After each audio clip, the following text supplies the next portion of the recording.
Cairo, Sudan's new ruling military council has announced it will name a civilian prime minister and cabinet but not a president to help govern the country following the coup that removed longtime leader Omar al-Bashir. An army spokesman, Lieutenant General Shamseldin Kibashi, also said in televised remarks on Sunday, local time, that the military had begun to overhaul security organizations and would not break up demonstrations that have continued outside the military headquarters since Thursday's coup. Sudanese demonstrators marched with national flags as they gathered during a rally demanding a civilian body to lead the transition to democracy, outside the army headquarters in the Sudanese capital Khartoum on Saturday. Credit. Apt statement came after a second day of meetings between the army and organizers of the months of escalating street protests that led to Bashir's ouster. The announcement was unlikely to satisfy protesters, who have demanded full civilian rule.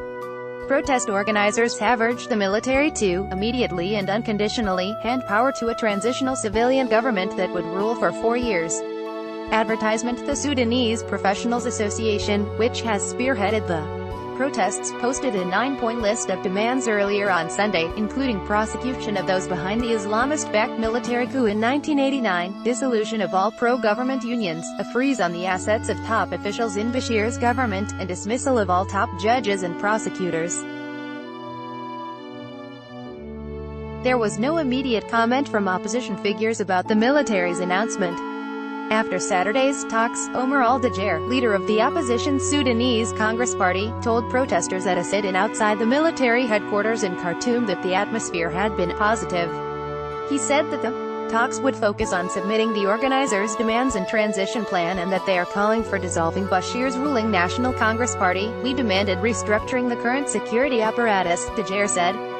"We do not need a security apparatus that detains people and shuts off newspapers." The political parties and movements behind the 4 months of protests said in a joint statement late on Saturday that they would remain in the streets until their demands are met. They said a handover to civilian rule would be the first step toward the fall of the regime. After the coup, the army appointed a military council that it says will rule for 2 years or less while elections are organized. The political parties and movements behind the 4 months of protests said in a joint statement late on Saturday that they would remain in the streets until their demands are met. Credit. Apt military ended Bashir's nearly 30-year reign and placed him under house arrest in the capital. Protesters fear that the military, which is dominated by Bashir appointees, will cling to power or select one of its own to succeed him.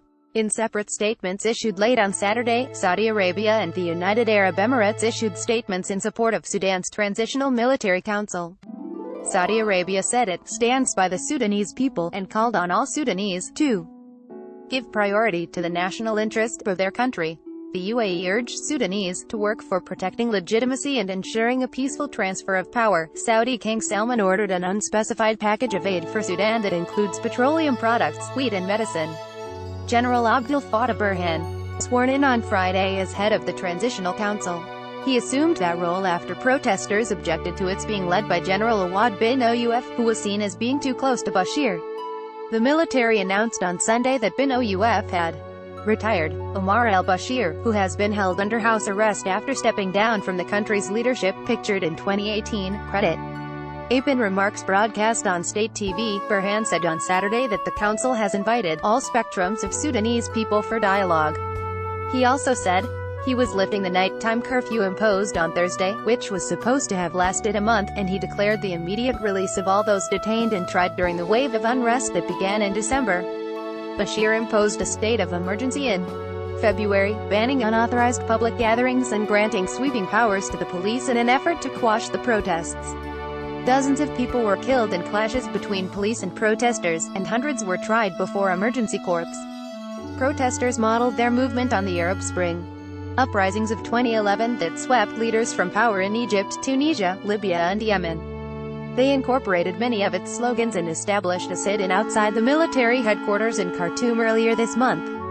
Those earlier uprisings have left a mixed legacy, with only Tunisia emerging as a democracy. In Egypt, the military overthrew an elected but divisive Islamist president in 2013 and authorities have since cracked down hard on dissent. Yemen slid into civil war, and Libya is on the verge of another major conflict as militias fight for control of the capital, Tripoli. At most viewed in world. Let's block ads.